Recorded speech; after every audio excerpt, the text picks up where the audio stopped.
sp3। sp3-র আকৃতিটা হচ্ছে চতুস্তলকীয়। চতুস্তলকীয় আকৃতিটা কি? চতুস্তলকীয়। এবং কোণের মানটা কত? 109.5 ডিগ্রি, অথবা 109 ডিগ্রি 27 মিনিট। আমরা এটাকে বলতে পারি 109.5 ডিগ্রি। ঠিক আছে।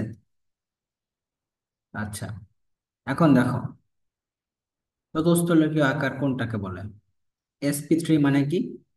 একটা এস থাকবে এবং তিনটা পি থাকবে, একটা এস থাকবে আর কি তিনটা পি, এটাকে বলা হয় sp3। ঠিক আছে। তাহলে আমরা বলতে পারি না, দেখো, CH4 অথবা CCl4, এইসব অণুতে কি হয়? sp3 হয়। আমরা কিন্তু sp3 কিভাবে বের করে এটা কালকে শিখছি। কিভাবে সংকরণ বের করে আমরা কিন্তু গত ক্লাসে শিখছিলাম।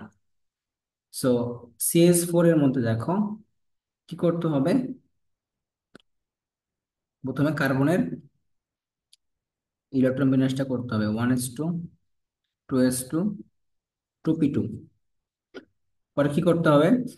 কার্বনটাকে করতে হবে উত্তেজিত। তাহলে কি হবে? 1s2, 2s, এখান থেকে একটা ইলেকট্রন কোথায় চলে যাবে? এইখানে চলে যাবে। তাহলে কি হবে? 2px1, 2py1, আর 2pz1। যেহেতু এটা sp3 সংকরণ, সো কি একটা এস এবং তিনটা পি অরবিটাল একত্রিত হবে।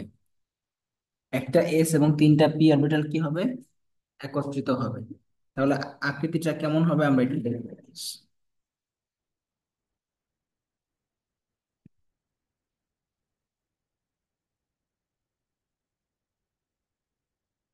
তাহলে খেয়াল করো, তাহলে একটা এস গোলাকার আর তিনটা পি। তিনটা পি মানে কি? তিনটা পি অরবিটাল আসবে, এক্স অক্ষ, ওয়াই অক্ষ, আর জেড অক্ষ। এটা যখন একত্রিত হবে তখন কেমন আকৃতি হবে? চতুস্তলকীয়। আকারটা কেমন হবে? চতুস্তলকীয়, এরকম আকার হবে।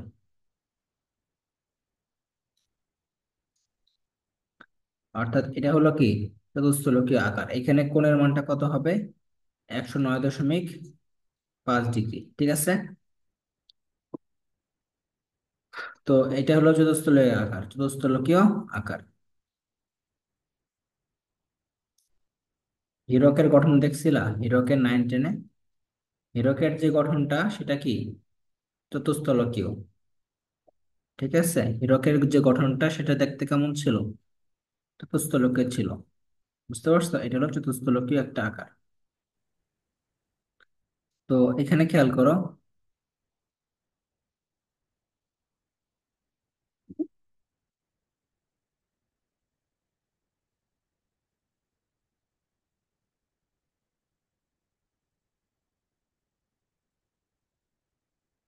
এখন কি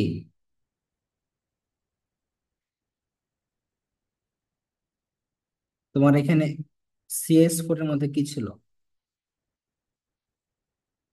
তোমার চারটা হাইড্রোজেন ছিল। কি ছিল? চারটা হাইড্রোজেন। কি ছিল? চারটা হাইড্রোজেন। এখন এই যে তোমার চারটা অরবিটাল আমরা তৈরি করছি, এখানে একটা হাইড্রোজেন যুক্ত হবে, এখানে একটা হাইড্রোজেন, এখানে একটা হাইড্রোজেন, এখানে একটা হাইড্রোজেন।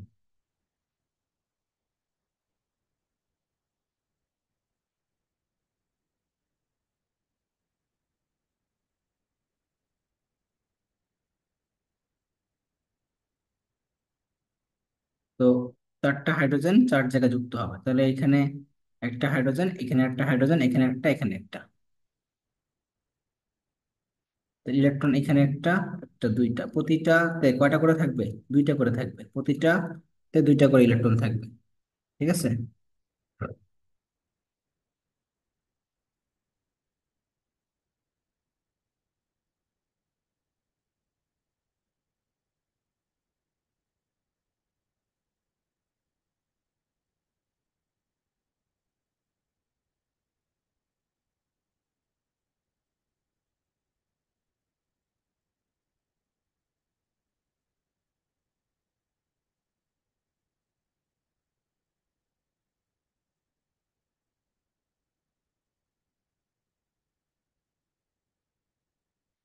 তাহলে এটা হলো কি CH4 এর গঠন।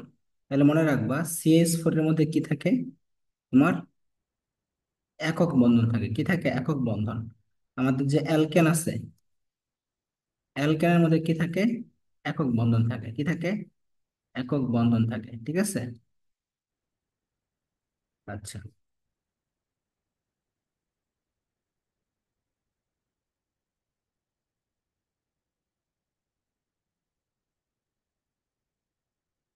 তো এটা বললাম CH4। এখন যদি তোমাকে বলে CCl4 এর আকৃতিটা করো, CCl4 এরটা করতে পারবো না?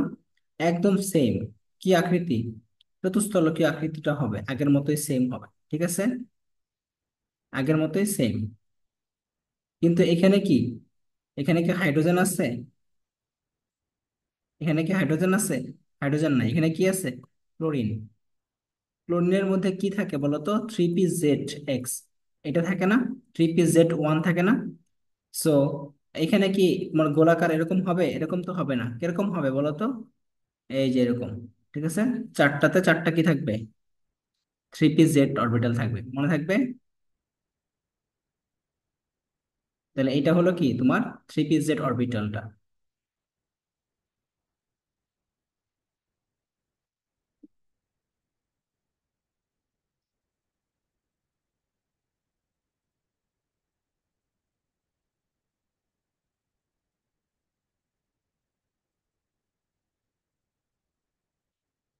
তাহলে CCl4 এর গঠনটা কিন্তু সেম, বাট এখানে কি, যেহেতু ক্লোরিনের তোমার যে ইলেকট্রন বিন্যাসটা করলে দেখা যায় যে 3P Z, এটা কি থাকে? অযুগ্ম থাকে। সো এটা কি করবে? তোমার সংকরায়নে অংশগ্রহণ করবে এবং চারটা সিগমা বন্ধন গঠন করবে এখানে। এখানে কোনো পাই বন্ধন নাই, এখানে সবগুলো সিগমা বন্ধন। তাহলে sp3, sp2, sp সংকরণের মধ্যে আমরা কি কি পার্থক্য পাইলাম বলো? মানে কি? এখানে কি থাকতে পারে? ত্রিবন্ধন থাকতে পারে, কার্বন কার্বন। sp2 তে কি থাকে? Carbon carbon দ্বিবন্ধন। sp তে থাকে হচ্ছে কার্বন কার্বন একক বন্ধন। বুঝছো? Sorry, sp3। এখন দেখো, এইখানে কার্বন কার্বন দূরত্ব কত বলো তো? কার্বন কার্বন দূরত্বটা হচ্ছে 0.154 ন্যানোমিটার। সরি, এটা 154, উল্টা পাল্টা হয়ে যাচ্ছে আজকে। এটা হচ্ছে 120 ন্যানোমিটার, আর এটা হচ্ছে 0.134 ন্যানোমিটার। আর এটা হচ্ছে কার্বন কার্বন দূরত্বটা কত? এটা হলো কার্বন কার্বন দূরত্ব 0.154 ন্যানোমিটার। কিন্তু বেনজিন আছে না, বেনজিন, বেনজিনে কি সংকরণ হয় বলো? বেনজিনে হয় sp2। কিন্তু বেনজিনের মধ্যে কিন্তু কার্বন কার্বন দূরত্বটা হচ্ছে, বন্ধন দূরত্বটা হচ্ছে 0.139 ন্যানোমিটার। এগুলো অবজেক্টিভের জন্য লাগবে। বুঝতে পারছো? তো আমাদের এখানে কি বুঝলাম, যে sp সংকরায়নে ত্রিবন্ধন পাওয়া যায়। কার্বন কার্বন দূরত্ব কত? 0.120 ন্যানোমিটার। কার্বন কার্বন দ্বিবন্ধন পাওয়া যায় কোথায়? sp2 তে। এখানে দূরত্ব কত? 0.134 ন্যানোমিটার। sp3 তে কার্বন কার্বন একক বন্ধন পাওয়া যায়, দূরত্ব কত? 0.154 ন্যানোমিটার। আর বেনজিনের মধ্যে sp2 সংকরণ ঘটে, তবুও এখানে কি ব্যতিক্রম। sp2 সংকরণ হইলেও দূরত্বটা কিন্তু একটু ব্যতিক্রম। ঠিক আছে, এখন আসো।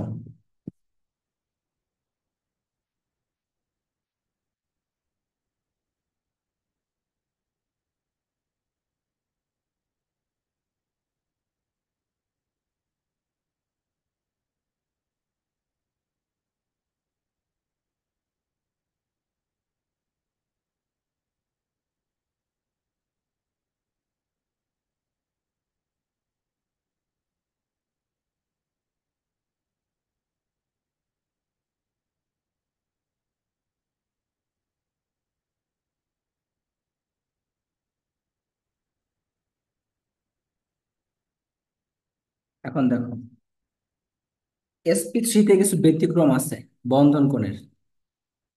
খেয়াল করো, ব্যতিক্রম গুলো থেকে প্রশ্ন আসবে। দেখো, এই আজকের যে পড়াটা পড়াবো, সৃজনশীলটা একটা মাস্ট কমন পাবো। মানে সংকলন থেকে তো সৃজনশীল আসেই, আর এই টপিকটা মাস্ট কমন থাকবেই। ঠিক আছে।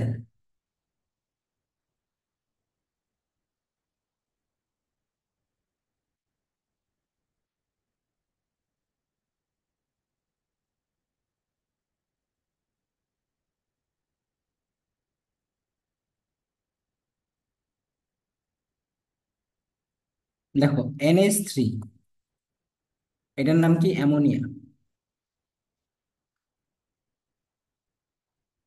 অ্যামোনিয়াতে বন্ধন কোণটা হয় 107 ডিগ্রি। কত ডিগ্রি হয়? 107। পানি, এখানে বন্ধন কোণ কত হয়?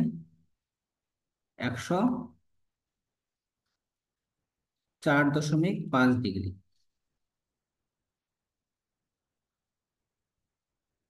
এখন আমরা জানি sp3, এরাও কিন্তু sp3, এরাও কি sp3, এরাও sp3। হিসাব করে দেখো, এরা কিন্তু sp3। তবুও ওদের বন্ধন কোণটা কেন কমে গেল? তার কারণটা কি? তো এই জন্য আমরা মনে রাখবো, দেখো, প্রথমত কমার কারণ কি? দুইটা কারণ থাকতে পারে। একটা হচ্ছে মুক্তজোর ইলেকট্রন, একটা কি মুক্তজোর ইলেকট্রন। আর দুই নাম্বার কারণ থাকতে পারে তোমার কি? তড়িৎ ঋণাত্মকতা। তড়িৎ ঋণাত্মকতা, এই দুইটা কারণ। ঠিক আছে। তো আমাদের ব্যাখ্যাটা কিন্তু করতে হবে এখানে মুক্তজোর দিয়ে। তো খেয়াল করো, অ্যামোনিয়া, অ্যামোনিয়া এখানে কি একটা কি আছে? মুক্তজোর আছে। আর এখানে হাইড্রোজেন, হাইড্রোজেন আর তিনটা হাইড্রোজেন, তাই না? তো হাইড্রোজেন দেয় একটা ইলেকট্রন, অ্যামোনিয়া দেয় একটা। হাইড্রোজেন দেয় একটা, অ্যামোনিয়া দেয় একটা। হাইড্রোজেন একটা দেয়, অ্যামোনিয়া একটা দেয়। এখন তোমরা জানো, ইলেকট্রন ইলেকট্রন কি বিকর্ষণ করে না আকর্ষণ করে? কোনটা বলো তো? বিকর্ষণ। বিকর্ষণ করে। তাহলে ইলেকট্রন ইলেকট্রন কিন্তু বিকর্ষণ করে। তাহলে এই যে তোমার বন্ধন জোড় ইলেকট্রন, এগুলোকে বলা হয় কি? বন্ধন জোড়। যেসব ইলেকট্রন বন্ধন গঠন করে তাদেরকে কি বলা হয়? বন্ধন জোড় ইলেকট্রন। এই বন্ধন জোড় ইলেকট্রন গুলো কি করে? পরস্পরকে বিকর্ষণ করে। বিকর্ষণ করার পরে তারা হচ্ছে উম, পরস্পর থেকে কি সর্বোচ্চ দূরত্বে চলে যায়, সর্বোচ্চ কি দূরত্বে চলে যায়। তখন কোণের মানটা কত হয়? 109.5 ডিগ্রি, 5 ডিগ্রি হয়। ঠিক আছে। যেহেতু বন্ধনজোড় ইলেকট্রন গুলো কি করে? পরস্পরকে বিকর্ষণ করে এবং তারা সর্বোচ্চ দূরত্বে চলে যায়, তখন কোণের মানটা কত হয়? 109.5 ডিগ্রি। কিন্তু এখানে কি আছে? একটা মুক্তজোড় আছে। এই মুক্তজোড় কি করে জানো? এই বন্ধন জোড়কে বিকর্ষণ করে। এখন যখন এই মুক্তজোড়টা বন্ধন জোড়ের উপর বিকর্ষণ করবে, তখন কি হবে? এরা চাপ দিবে না পরস্পরকে? তখন এরা কি চাপ খেয়ে যাবে? এরা কি চাপ খেয়ে যাবে? দুই পাশ থেকে যখন চাপ খাবে, তখন কি বন্ধন কোণের মানটা একটু কমে যাবে। কারণ যেহেতু বিকর্ষণ করতেছে মুক্তজোড়টা, তো মুক্তজোড় যখন বিকর্ষণ করে, তখন কি বন্ধন কোণটা কমে যায়। ঠিক আছে। তাহলে এখানে এলপি মানে কি? এলপি মানে হচ্ছে লন পেয়ার। কি? লন পেয়ার মানে মুক্ত জোড়। আর বিপি মানে হচ্ছে বন্ধন জোড়। কি? বন্ধন জোড়। ঠিক আছে।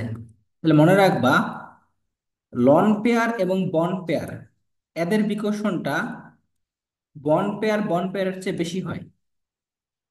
মানে বন্ধন জোড়ের যে বিকর্ষণ, তার চেয়ে মুক্তজোড় বন্ধন জোড়ের বিকর্ষণটা বেশি হয়। যার কারণে যখন তারা কি করে, মুক্তজোড় আর বন্ধন জোড় বিকর্ষণ করে, তখন কি কোণের মানটা কতটুকু কমে যায়? 2.5 ডিগ্রি। কতটুকু কমে যায়? 2.5 ডিগ্রি কমে যায়। কত ডিগ্রি কমে যায়? 2.5 ডিগ্রি। তাহলে অ্যামোনিয়ার কোণের মান কেন 2.5 ডিগ্রি কমলো, বুঝছো? কারণ এখানে মুক্তজোড় আর বন্ধন জোড়ের বিকর্ষণটা কার চেয়ে বেশি? বন্ধন জোড় এবং বন্ধন জোড় এদের চেয়ে বেশি। তাহলে এখানে তিনটা বন্ধন জোড় আছে, তারা পরস্পরকে কি করছিল? বিকর্ষণ করছিল। বিকর্ষণ করার পরে তারা সর্বোচ্চ দূরত্বে চলে গেছে। কত ডিগ্রি কোণ তৈরি করছিল তখন? 109.5 ডিগ্রি। কিন্তু এখানে একটা মুক্তজোড় আছে হাইড্রোজেনের মধ্যে। সো সে কি করলো? সে আবার বিকর্ষণ করা শুরু করলো এদের উপরে। যখন এদের উপর বিকর্ষণ করা শুরু করলো, তখন এই কোণের মানটা আরো কমে গেল। কমে যেয়ে কত হইলো তোমার? 107 ডিগ্রি। কত ডিগ্রি হইলো? 107 ডিগ্রি।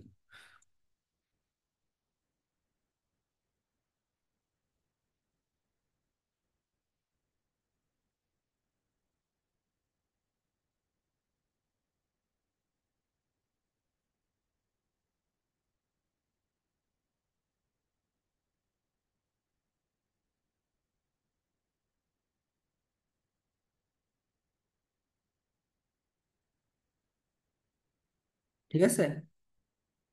আচ্ছা, এখন আসো।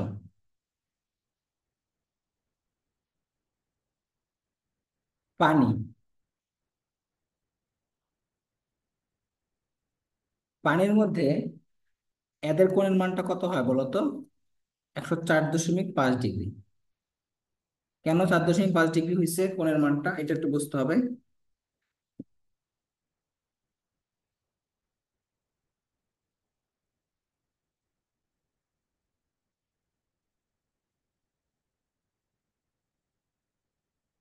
তাহলে খেয়াল করো, পানির মধ্যে যদি আমরা পানি চিত্রটা আঁকি, আচ্ছা অ্যামোনিয়া চিত্রটা একটু এঁকে দেই, ঠিক আছে? অ্যামোনিয়া চিত্রটা দেখতে কেমন হবে বলো?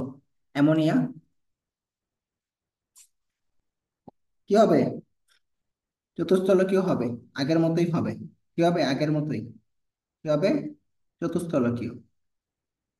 সো এই যে এইখানে একটা হাইড্রোজেন, এখানে একটা হাইড্রোজেন, এখানে একটা হাইড্রোজেন। আর মুক্তজোর কই থাকবে? এখানে। এখানে কি একটা মুক্তজোর আছে? এই যে এটা, এটা হলো মুক্তজোর, বুঝছো? মুক্তজোর। আর এখানে হচ্ছে কি বন্ধন জোর, এগুলো কি সব বন্ধন জোর। ঠিক আছে।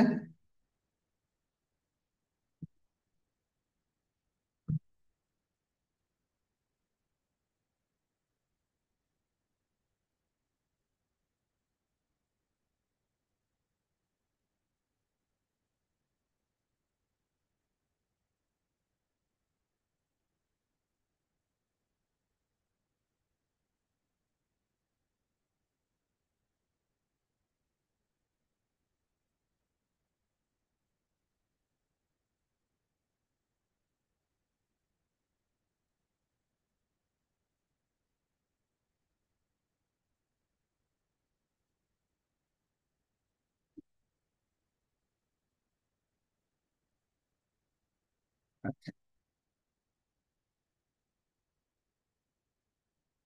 এবার আসো পানি। তাহলে পানির মধ্যে দেখো, পানির গঠনটা কেমন? এটা হলো পানি। ঠিক আছে। উল্টা ভি আকৃতির, উল্টা ভি আকৃতির। পানির গঠনটা কেমন বলতো? উল্টা ভি আকৃতির। বুঝতে পারছো? তো এখানে হাইড্রোজেন দেবে একটা, অক্সিজেন দেবে একটা, হাইড্রোজেন দেবে একটা, অক্সিজেন দেবে একটা। এখন বলো, অক্সিজেনের শেষ কক্ষপথে ইলেকট্রন কয়টা থাকে? 6টা, তাই না? কয়টা? 6টা। তাহলে দুইটা করছে বন্ধন গঠন, আর কি 4টা বাকি আছে না? আরো 4টা কিন্তু বাকি আছে। বুঝতে পারছো? এখন প্রথম যে জিনিসটা হয় সেটা হচ্ছে বন্ধন জোড় বিকর্ষণ করে, তোমরা জানো এটা। এরা কি করলো? ইলেকট্রন গুলো বিকর্ষণ করলো। বিকর্ষণ করার পরে এরা কি করলো? সর্বোচ্চ দূরত্বে নিজেদেরকে ঠেলে দিল।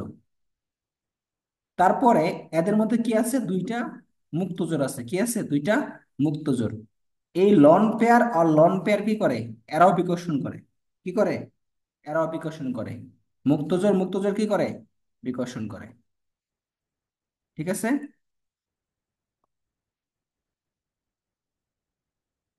যখন লন পেয়ার আর লন পেয়ার এরা বিকর্ষণ করবে, এরা পরস্পর থেকে কি করবে? সর্বোচ্চ দূরত্বে চলে যাবে। একটা যাবে এক প্রান্তে, আর একটা চলে যাবে আরেক প্রান্তে। ঠিক আছে। আবার এই লন পেয়ার, এই মুক্তজোড় কি করে?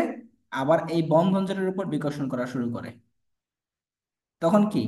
লন পেয়ার বন্ড পেয়ার বিকর্ষণ শুরু হয়। তাহলে মনে রাখবা, মুক্তজোড়ের বিকর্ষণ সবচেয়ে বেশি।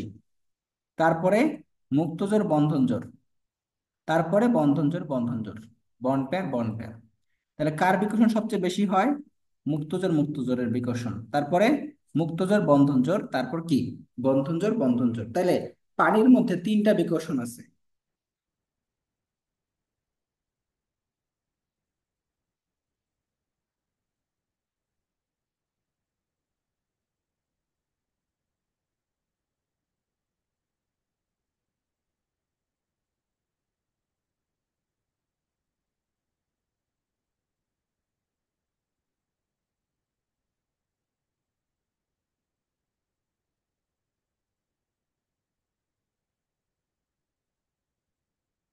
তাহলে loan pair greater than loan pair, bond pair greater than bond pair bond pair. তাহলে দেখো, একটা মুক্তজোড় থাকলে বন্ধন কোণের মান কত কমে? 2.5 ডিগ্রি। তাহলে পানির মধ্যে মুক্তজোড় কয়টা আছে? দুইটা। কয়টা মুক্তজোড় পানিতে? দুইটা। তো বন্ধন জোড় কত কমবে? বন্ধন কোণ কত কমবে? 2.5 গুণ মানে 2.5 গুণ 2 কত? 5 ডিগ্রি। তাহলে মোট কত ডিগ্রি কমে যাবে বলো তো? 5 ডিগ্রি কমে যাবে। সো পানির বন্ধন কোণ কত হবে 5 ডিগ্রি কমলে? 104.5 ডিগ্রি হয়ে যাবে, ঠিক আছে। তাহলে আসল কথা হচ্ছে, তোমার এই পানির যে মুক্তজোড় গুলো আছে এরা পরস্পর যখন বিকর্ষণ করে তখন তারা সর্বোচ্চ দূরত্বে চলে যায়। একটা যায় এক প্রান্তে আর একটা যায় আর এক প্রান্তে, ঠিক আছে। আবার এখানে কি আছে? বন্ধন জোড় আছে। এরা আবার কি করে বলতো? বন্ধন জোড়ের উপর বিকর্ষণ করা শুরু করে। এরা আবার কি করে? বন্ধন জোড়ের উপর বিকর্ষণ করা শুরু করে। যার কারণে কি কোণের মানটা আস্তে আস্তে কমতে কমতে কত ডিগ্রি হয়ে যায়? 104.5 ডিগ্রি। শেষ। এতটুকু হলো তোমাদের ব্যাখ্যা। এখন আসো, এটার নাম কি? Hydrogen sulphide. এটার বন্ধন কোণ কত বলো তো? ব্যতিক্রম গুলো মনে রাখবা, ব্যতিক্রম গুলো মনে রাখবা। এটা হলো 92 ডিগ্রি। কত ডিগ্রি? 92। PH3, এটার এটার বন্ধন কোণ কত? 94 ডিগ্রি। PCl3, এটা বন্ধন কোণ হচ্ছে 100 ডিগ্রি। তারপর NF3, এটা হচ্ছে 102.5 ডিগ্রি। পানিটা তো বললামই, 104.5 ডিগ্রি। সবাই কিন্তু sp3, এরা কিন্তু সবাই sp3, মনে রেখো। এরা সবাই হচ্ছে sp3। অ্যামোনিয়াটা হচ্ছে 107 ডিগ্রি, ঠিক আছে। বাকি যেগুলো আছে সবাই কি 109.5 ডিগ্রি। বাকি যেগুলো আছে যেমন মিথেন, CCl4, এরা কি 109.5 ডিগ্রি। হ্যাঁ, বাকি যতগুলো আছে সবাই মোটামুটি কি তোমার 109.5 ডিগ্রি। যেমন NH4+, এটাও কিন্তু, এটা যদি অ্যামোনিয়া অ্যামোনিয়া থেকে অ্যামোনিয়াম আয়ন হয়ে যায়, অ্যামোনিয়াম আয়ন, এটা কিন্তু আবার আগের মতো কি হবে? 109.5 ডিগ্রি হবে, ঠিক আছে। এটাও কিন্তু 109.5 ডিগ্রি, মনে থাকবে। আচ্ছা, তারপর BF4-, এটাও কিন্তু তোমার কি 109.5 ডিগ্রি, মনে থাকবে। আচ্ছা, তাহলে কোনগুলো ব্যতিক্রম মনে রাখবা। ব্যতিক্রম গুলো থেকে প্রশ্ন আসে, হাজার স্যারের বইটা খুললে বুঝতে পারবা কত কোশ্চেন আসে বোর্ডে ব্যতিক্রম গুলো থেকে, ঠিক আছে।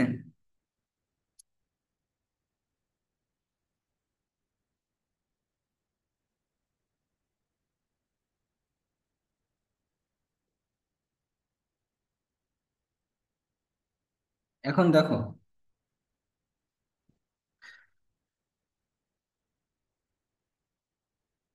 তোমাদের এই অধ্যায় কিন্তু আজকে শেষ হয়ে যাবে, বুঝছো।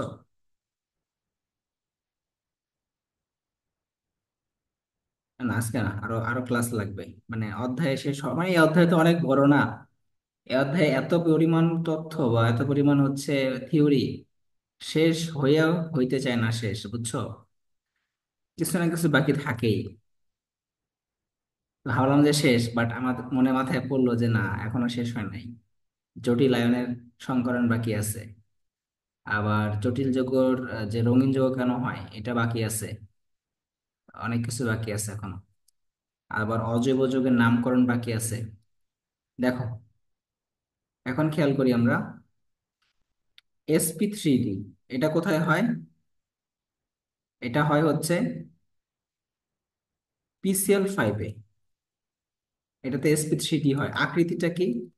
আকৃতি হচ্ছে, যেহেতু পাঁচটা অরবিটাল, কয়টা অরবিটাল? পাঁচটা। এক, দুই, তিন, চার, পাঁচ, পাঁচটা অরবিটাল, তাহলে কি হবে? ত্রিকোণাকার। ত্রিকোণাকার মানে কি? তিন। তিন প্লাস দুই, ত্রিকোণাকার দ্বিপিরামিডীয়। এগুলো চিত্র তোমাদের লাগবে না, এগুলো চিত্র তোমাদের একদমই লাগবে না। এগুলো পরীক্ষায় কখনোই আসবে না। তোমাদের মেইন বইও তো তোমার পাঠ্যপুস্তকে নাই এগুলো, সো এগুলো পড়ে লাভ নাই, হ্যাঁ। যা শিখতে পারো আর কি। sp3d2, এটা কি? এটা সংকেত, এটার উদাহরণ হচ্ছে SF6। ঠিক আছে। এটার আকৃতি কি? অষ্টতলকীয়। কি আকৃতি বলো? অষ্টতলকীয়। sp3d3, এর আকৃতি কি? IF7। আকৃতি কি তোমার? পঞ্চভুজীয় দ্বিপিরামিডীয়। পঞ্চভুজীয় দ্বিপিরামিডীয়। তাহলে পঞ্চ মানে পাঁচ, এবং দ্বিপিরামিডীয় মানে কি? দুই। তাহলে পাঁচ প্লাস দুই, সাত। তাহলে এখানে কি আছে? সাতটা অরবিটাল আছে। কয়টা অরবিটাল? সাতটা। sp3d3, এখানে কয়টা অরবিটাল? সাতটা। এই জন্য আকৃতি কি হবে? সাত। পঞ্চভুজীয় দ্বিপিরামিডীয়। আর মনে রাখার টেকনিক হচ্ছে, এখানে কি আছে? সাত আছে। কি আছে? সাত। এটা দিয়ে মনে রাখতে পারো। আচ্ছা, এবার আসো।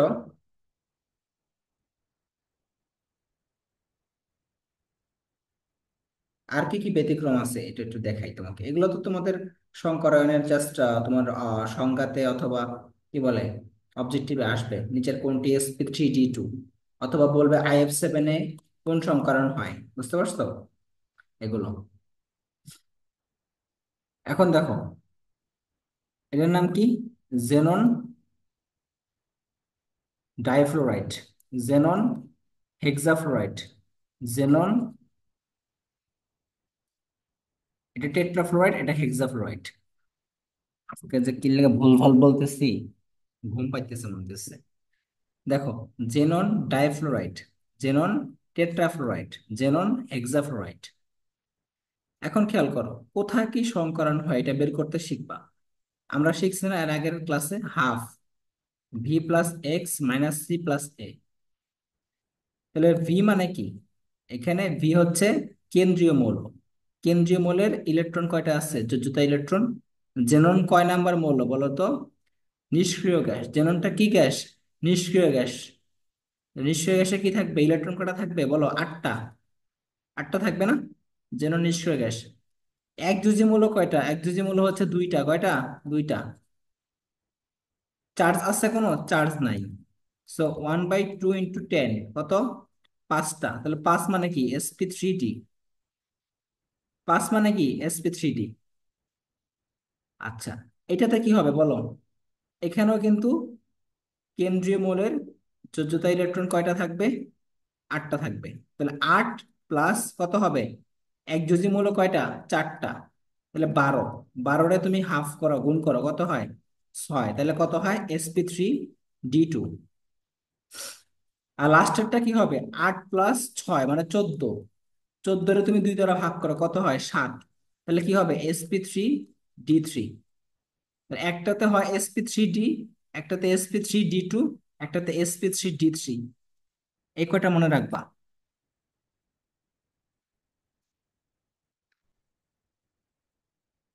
এখন এখান থেকে কি আসে? সংকরণটা আসে। যে সংকরণ কোনটা হবে এটা আসে। আর একটা আসে হচ্ছে তোমার মুক্তজোড় ইলেকট্রন কয়টা। মুক্তজোড় ইলেকট্রন কয়টা আছে, কোনটাতে কয়টা আছে এটা বের করো।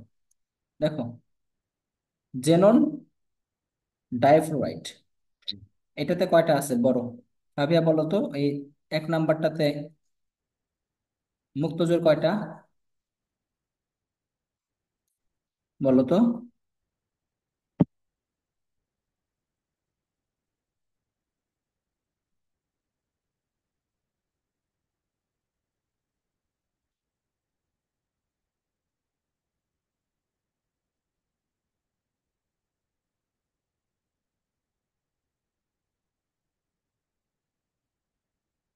মুক্তজোড় কয়টা বলো?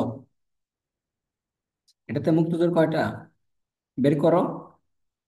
আচ্ছা, জেননের শেষ কক্ষপথে ইলেকট্রন কয়টা বলো?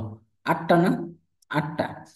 তার মধ্যে একটা এখানে একটা চলে গেছে, ঠিক আছে? বাকি থেকে কয়টা? ছয়টা, তাই না? তাহলে মুক্তজোর কয়টা বলো? তিনটা। কয়টা মুক্তজোর? তিনটা মুক্তজোর, ঠিক আছে? আর এইটাতে কয়টা?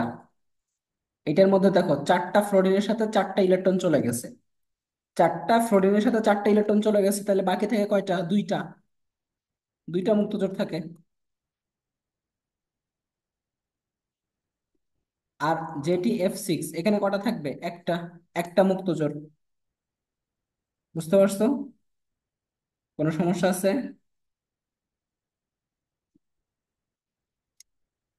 না বুঝলে বলো। মুক্তজোর বের করার নিয়ম কি বুঝো না? বুঝেছি। কারণ জেননের শেষ কক্ষপথে ইলেকট্রন কয়টা থাকে বলো? আটটা থাকে, তাই না? আটটা। আটটার মধ্যে কি দুইটা বন্ধন গঠন করছে, তাহলে কটা থাকবে? ছয়টা থাকবে। যদি চারটা বন্ধন গঠন করে তাহলে কি হবে? চারটা বাকি থাকবে। ছয়টা করলে কি? ছয়টা করলে দুইটা ইলেকট্রন ফাঁকা থাকে। সো মুক্তজোর কয়টা? একটা। তো হিসাব করে বের করবা এগুলো। আচ্ছা, এখন দেখো, যদি জটিল আয়ন হয় তখন কি করবা? হ্যাঁ, যেমন এইখানে দেখো,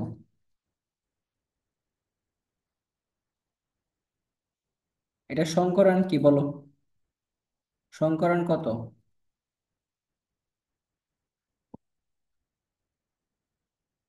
মনে রাখবা। লিগ্যান্ড আছে না? লিগ্যান্ড তোমাদের শিখাইছি।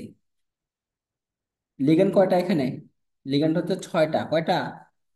ছয়টা। এই যে দেখো সায়ানাইড, এটা লিগ্যান্ড না? লিগ্যান্ড কয়টা? ছয়টা। তাহলে বলো সন্নিবেশ সংখ্যা কত? সন্নিবেশ সংখ্যাও ছয়টা। সন্নিবেশ সংখ্যা কত? ছয়। তাহলে সংকরণ কি হবে? D2sp3। বুঝতে পারছো? সংকরণও হবে ছয়টা অরবিটাল মিলে। কয়টা অরবিটাল মিলে হবে? ছয়টা। তার মানে যে কটা লিগ্যান্ড থাকবে সে কটাই তার কি, তোমার অরবিটাল অংশগ্রহণ করবে সংকরায়নে। কিন্তু ব্যতিক্রম হচ্ছে, ইলেকট্রন গুলো প্রথমে কোথায় প্রবেশ করবে? ডি তে, তারপরে যাবে এস এ, তারপরে যাবে পি তে। তাহলে এটা মনে রাখবা যে ইলেকট্রন প্রথমে ডি তে প্রবেশ করে জটিল আয়নের ক্ষেত্রে। এই জন্য D2sp3 হবে। তুমি যদি sp3d2 বলো তাহলে ভুল হবে। তাহলে ভুল হবে, ঠিক আছে? তোমাকে বলতে হবে D2sp3। কারণ জটিল আয়নের ক্ষেত্রে যখন এই লিগ্যান্ড গুলো থেকে ইলেকট্রন প্রবেশ করে তখন প্রথমে কোথায় যায়? ডি তে যায়, তারপরে sp তে যায়, ঠিক আছে? এই জন্য ডিটা আগে রাখতে হবে। তাহলে এখন খেয়াল করো, এরকম যদি আসে, এটা একটা জটিল আয়ন, সংকরণ কি? D2sp3। কিভাবে বুঝলাম? ছয়টা লিগ্যান্ড আছে। কয়টা লিগ্যান্ড আছে? ছয়টা। তাহলে অরবিটাল কয়টা থাকবে? ছয়টা। এখানে দুইটা, এস একটা, পি তিনটা, কত হইলো? ছয়। ঠিক আছে? এবার ব্যতিক্রমটা পড়ো। ব্যতিক্রম আছে একটা, কি?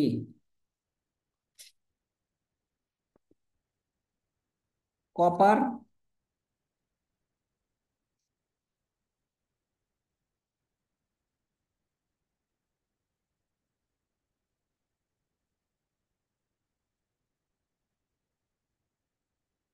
এটা লেখো, এটার নাম কি? টেট্রামিন কিউপ্রাস বা কিউপ্রাস। এখানে সংকরণটা কি বলো? দেখে মনে হচ্ছে কি চারটা লিগ্যান্ড আছে। চারটা লিগ্যান্ড থাকলে কি হবে? sp3 হবে। এটাকে মনে হইতেছে, তাই না? চারটা লিগ্যান্ড আছে, তাহলে sp3 হওয়ার কথা।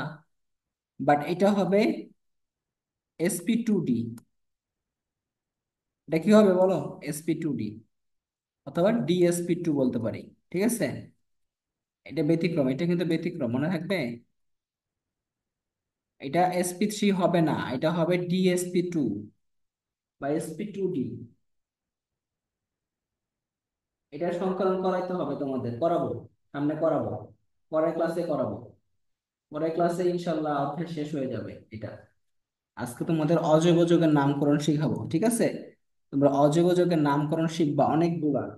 আজকের যে নামকরণ গুলো করাবো, এখান থেকে কোনো না কোনো জায়গায় তোমরা কমন পাবাই পাবা, এটা শিওর থাকো।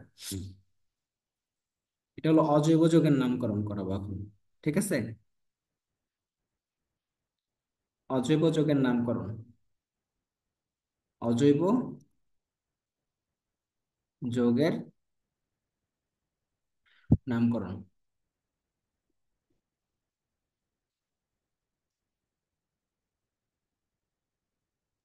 দেখো,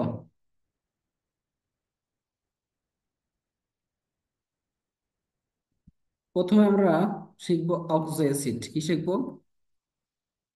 অক্সো অ্যাসিড। তোমরা এটা শিখছি না আমরা অলরেডি, যে ফ্লোরিন ব্যতীত বাকি হ্যালোজেন গুলো কি করে বলো তো? হ্যালোজেন গুলো অক্সো অ্যাসিড তৈরি করে, অক্সো অ্যাসিড তৈরি করে। আচ্ছা, ফ্লোরিনটা কেন করে না? কারণটা কি বলো তো? ফ্লোরিনটা কেন অক্সো অ্যাসিড তৈরি করতে পারে না বলো?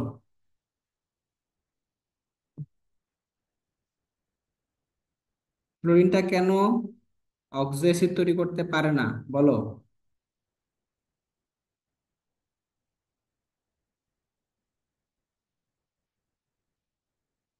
কেন পারে না?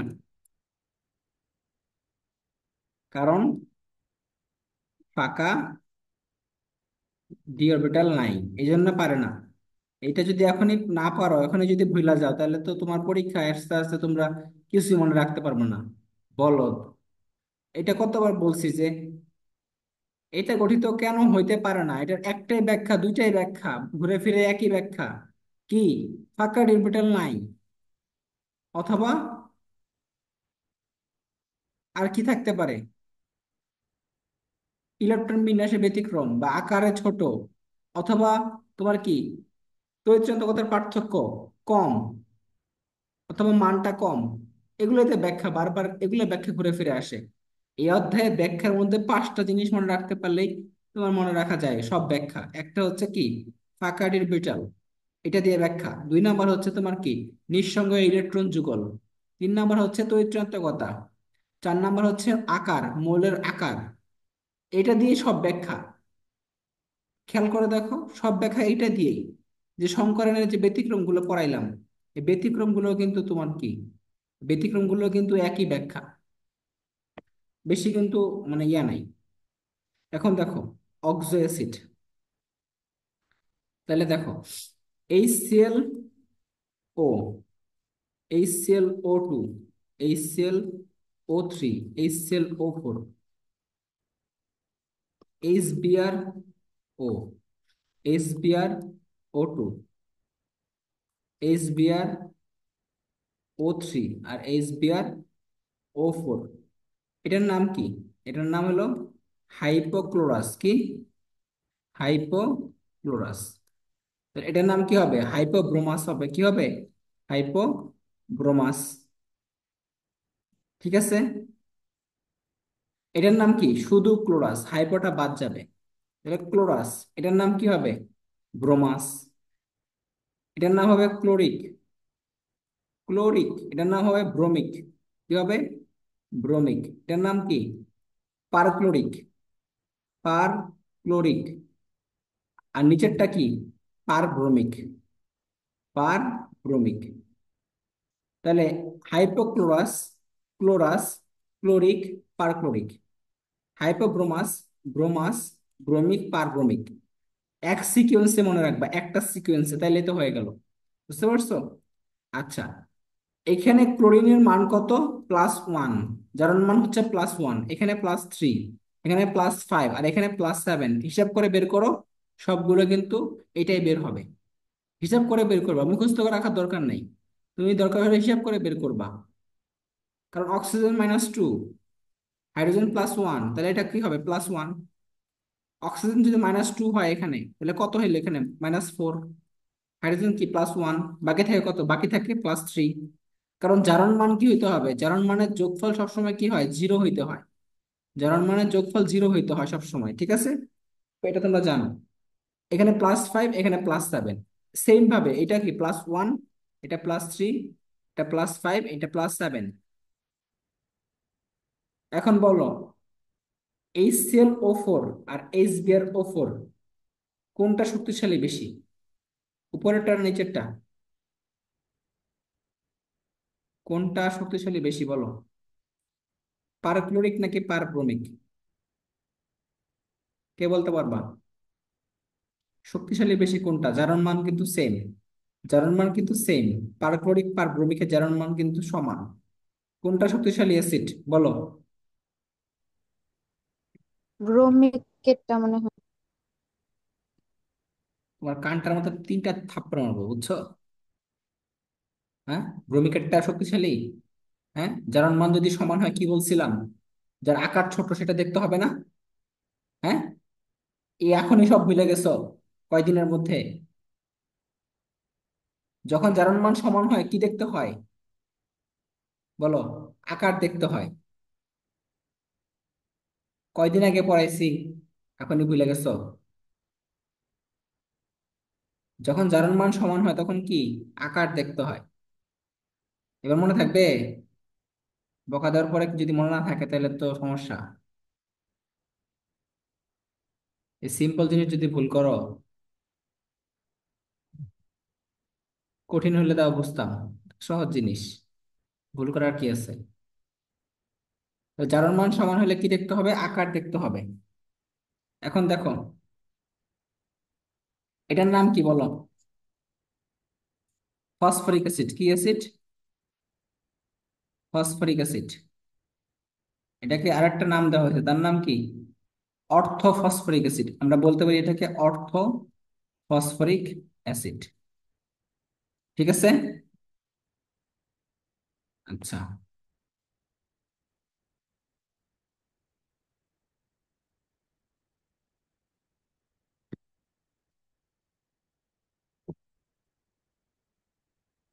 এখন দেখো, এটার নাম কি বললো তো? এটার নাম হচ্ছে হাইপোফসফরাস অ্যাসিড। কি? Hypophosphorous acid. যখন কি, অক্সিজেন কমে গেছে কয়টা? অক্সিজেন দুইটা কমে গেছে। অক্সিজেন দুইটা কমে গেছে।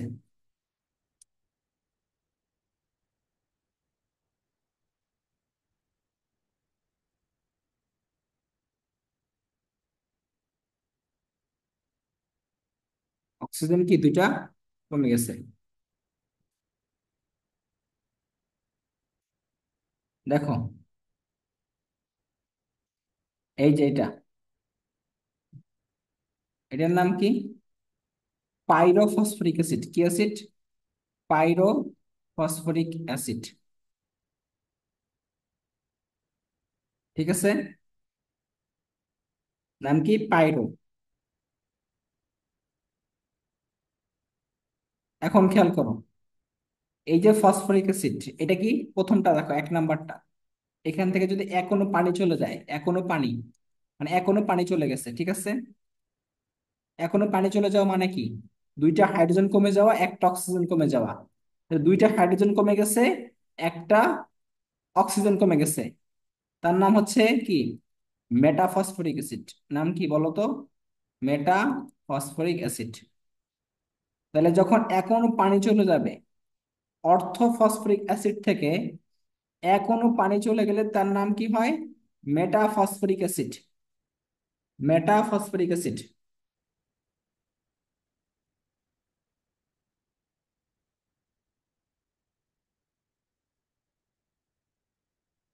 মেটাফসফরিক অ্যাসিড। তাহলে এটা হলো মেটাফসফরিক অ্যাসিড। মনে থাকবে, নামকরণ গুলো শিখো। এরপরে খেয়াল করো, দেখো, এটার নাম কি বলো? Sulphuric acid. কি অ্যাসিড? সালফিউরিক। এটা ইক কেন বলা হলো? ইক বলা হয়েছে এই জন্য, কারণ সালফারের সর্বোচ্চ জারণ মান কত? 6। সালফারের সর্বোচ্চ জারণ মান কত? 6। এই 6 হচ্ছে এখানে বসছে। এই অ্যাসিডের মধ্যে কি সালফারের সর্বোচ্চ জারণ মান আছে, এই জন্য বলা হয় সালফিউরিক অ্যাসিড। আর এটা কি? এটার নাম হলো সালফিউরাস অ্যাসিড। সালফিউরাস। আস বলবো, আস। এতটুকু বুঝছো? এরপরে কি? এটার নাম কি? পাইরো sulphuric acid. পাইরো sulphuric acid. পাইরো sulphuric acid. তোমাদের একটা জিনিস শিখাই দিই এখন। হ্যাঁ, যখন দেখবা অক্সিজেন 7টা, যখন দেখবা অক্সিজেন 7টা থাকে, তখন বুঝবা এটা পাইরো অ্যাসিড। কি অ্যাসিড? পাইরো। তাহলে অক্সিজেন সংখ্যা 7 হলে, কত হলে? 7 হলে এটা কি অ্যাসিড হয় বলো তো? পাইরো অ্যাসিড হয়। মনে থাকবে। অক্সিজেন সংখ্যা কত হইলে বলো তো? 7 হইলে কত, কি অ্যাসিড হয়? পাইরো অ্যাসিড। যেমন একটু আগে কিন্তু বলছিলাম পাইরোফসফরিক অ্যাসিড, বলছিলাম না? পাইরোফসফরিক। সেখানে কি বলছিলাম? অক্সিজেন কয়টা ছিল? 7টা ছিল। এখানেও কিন্তু 7টা। তাহলে মনে রাখবা, পাইরো থাকলে, পাইরো থাকলে বুঝবা অক্সিজেন কয়টা থাকে? 7টা থাকে। ঠিক আছে। এবার আসো, এটা দেখো, H2S2O8। এটার নাম কি জানো? পার সালফিউরিক অ্যাসিড। কি অ্যাসিড? পার সালফিউরিক অ্যাসিড। এটা মনে রাখবা। যদি অক্সিজেন থাকে 8টা, কয়টা? অক্সিজেন 8টা থাকে। 8টা হইলে আমরা কি বলবো সেটাকে? পার সালফিউরিক অ্যাসিড। কি বলবো? পার সালফিউরিক অ্যাসিড। তাহলে অক্সিজেন কয়টা আছে এখানে? 8টা। এই জন্য নাম কি হবে? পার সালফিউরিক অ্যাসিড। পার সালফিউরিক অ্যাসিড মনে থাকবে। তাহলে 7টা থাকলে হবে পাইরো, 8টা থাকলে হবে পার।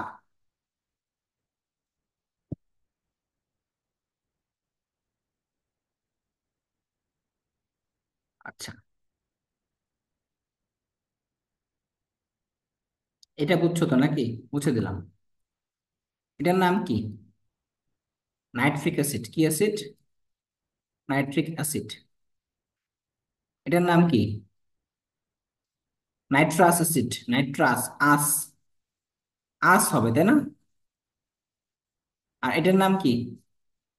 Nitric oxide. এটার নাম কি? Nitric oxide. এগুলোতে কখনো কি করা যাবে না? প্যাচ লাগানো যাবে না। এটার নাম কি? Nitric oxide. এটার নাম নাইট্রাস অ্যাসিড। এটার নাম nitric acid. Nitric, nitrous, nitric oxide. এর প্রথম দুইটা হচ্ছে অ্যাসিড, এটা হলো অক্সাইড।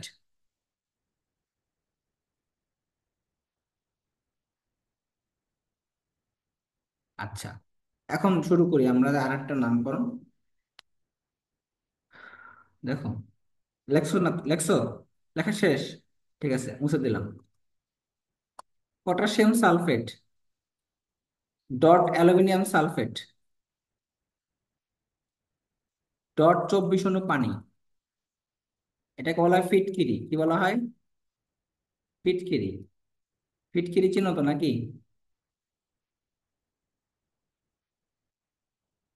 তারপর দেখো,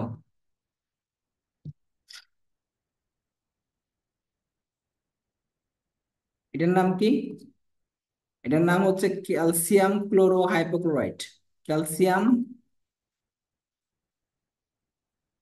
ক্লোরো হাইপোক্লোরাইট।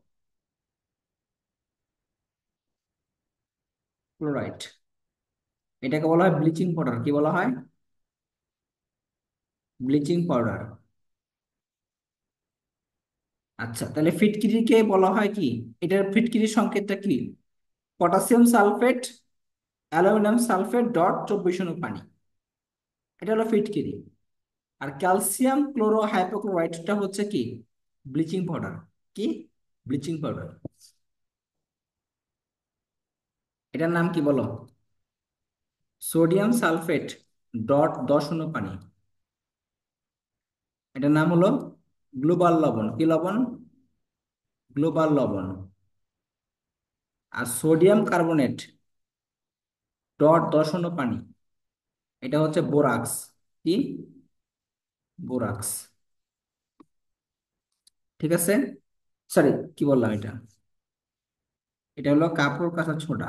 কাপড় কাঁচা সোডা। কাপড় কাঁচা সোডা। এটা হলো কাপড় কাঁচা সোডা। ঠিক আছে। এবার আসো, এটা বুঝলাম। তাহলে বোরাক্স যেহেতু বলেই ফেলছি ভুলে, যদি এই অধ্যায়ে পড়া না এটা, বোরাক্সের সংকেতটা কি বলো? বোরাক্সের সংকেত কি বলো? পারো? বোরাক্সের সংকেতটা পারো? সোডিয়াম দুইটা থাকবে, বোরন চারটা, অক্সিজেন সাতটা, এটা হলো 10 পানি ডট 10 পানি, এটা হচ্ছে বোরাক্স। এটা কি? বোরাক্স। মনে থাকবে।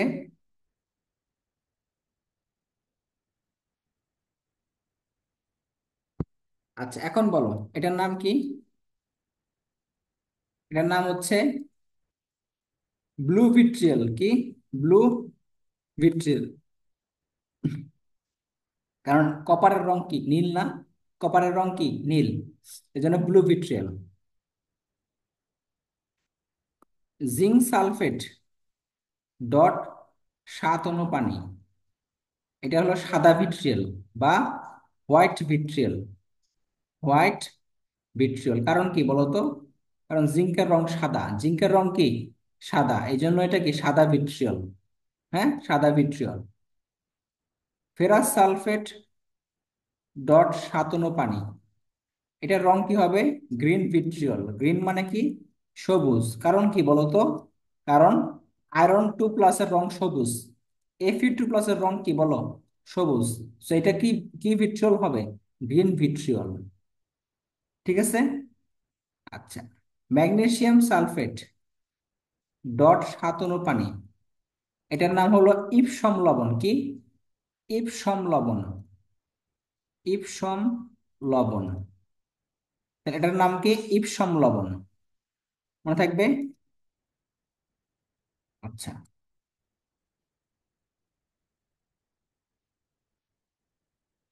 তাহলে ইপসম লবণ এ পর্যন্ত বুঝলাম।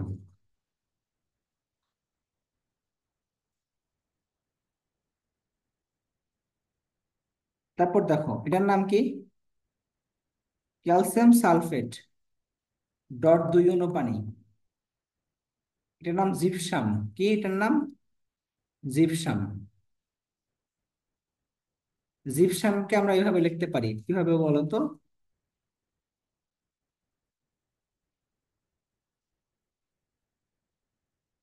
হাফ, এই দুইটাকে যদি এই পাশে নিয়ে আসি, এই পাশে নিয়ে আসি, তাহলে কি হবে? Half. Half calcium sulphate dot 2 পানি, এটাকেও আমরা জিপসাম বলতে পারি। এটাও একই সংকেত। জাস্ট কি করছি আমরা? এই দুইটাকে এই পাশে নিয়ে আসছি। হ্যাঁ, পানির মধ্যে এখানে কি দুই থাকবে? এখানে দুই থাকবে না। এখানে কিন্তু দুই থাকবে না আর। পানির দুইটা কিন্তু এখানে চলে আসছে, এজন্য হাফ হয়ে যাবে। বুঝতে পারছো তো? এটাকে বলি আমরা জিপসাম। কি বলি? জিপসাম।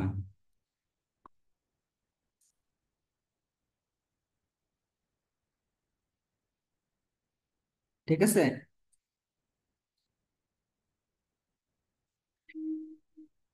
এবার আসো হচ্ছে এইটা দেখো, 2 ক্যালসিয়াম সালফেট ডট 1 পানি, এটা একটু এই যে দেখো, প্যাচ বাজবে কিন্তু, এই জন্য কিন্তু মনে রাখো এটা হলো 2 ক্যালসিয়াম সালফেট ডট 1 পানি, এটাকে বলা হয় plaster of Paris. Plaster of Paris. Plaster of Paris. ঠিক আছে। আচ্ছা, ক্যালসিয়াম কার্বনেট এটাকে কি বলা হয় বলো তো? চুনা পাথর বলা হয়। কি বলা হয়? চুনা পাথর। আচ্ছা, তারপর দেখো,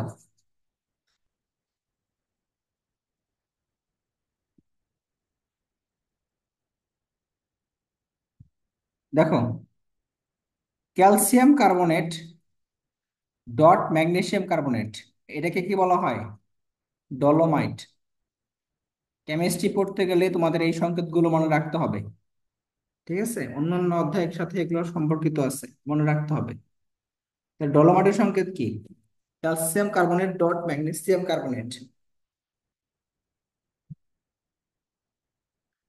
ঠিক আছে। আচ্ছা, এটা কি বলো? এটা হলো কুইক লাইম। কি? কুইক লাইম মানে কি? কুইক লাইম মানে কি? চুনের পানি। বাংলায় বলে কি? চুনের পানি।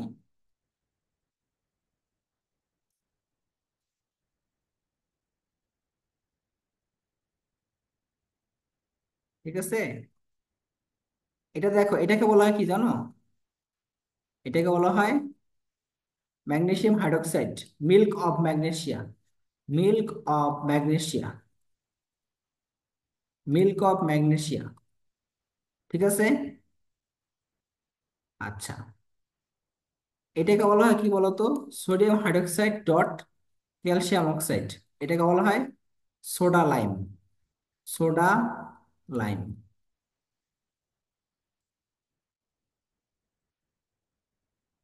ঠিক আছে। আচ্ছা,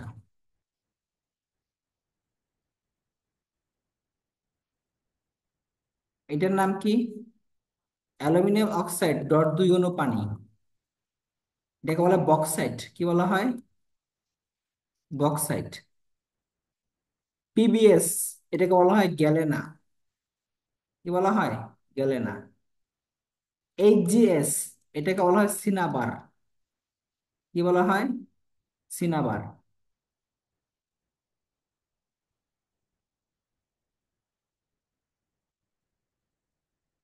এস এইচ 3, এটাকে বলা হয় আর্সাইন। কি বলা হয় এটাকে? আর্সাইন। মনে থাকবে। মনে না থাকলে ওইগুলো কি করবা? প্র্যাকটিস করবা, মুখস্থ করবা, যা মন চায় করবা, বাট এগুলো তোমাদের মুখস্থ করাই লাগবে। কোনো না কোনো সময় তোমাদের এখান থেকে কোশ্চেন আসবেই। আসবে। ঠিক আছে। অজৈব যৌগের নামকরণ থেকে কোশ্চেন খুবই খুবই গুরুত্বপূর্ণ।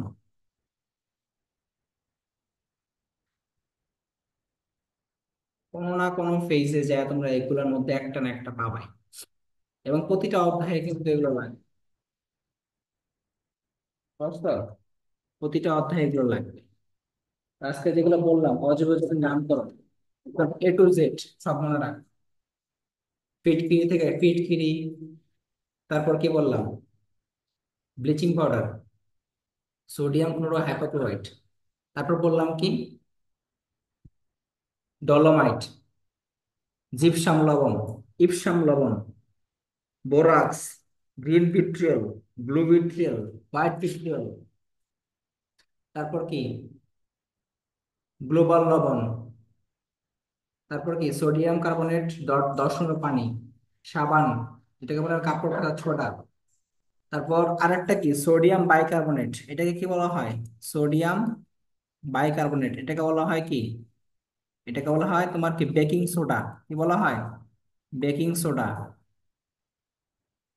সবগুলো মনে রাখবা সুন্দর মতো। ঠিক আছে।